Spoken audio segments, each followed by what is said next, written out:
pang-apat na simbahan. Simbahan ng Maragondon. Yan. Ginawa siya noong taon 1714. Inilapat sa pangasiwan mga paring sekular.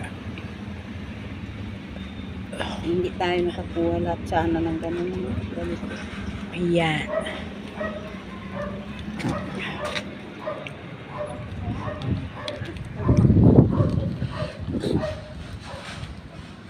Picture na tayo, sir. Picture tayo, picture. Oh, dito tayo sa malayo para makuha yung simbahan. Dito. Okay. Yan, cellphone mo. Ay, Diba? naka-video na kasi ako eh. Tara. Magaling. Okay. Hindi naman makuha yung malaking simbahan. Ano? Andali. Dapat dalawang kamay.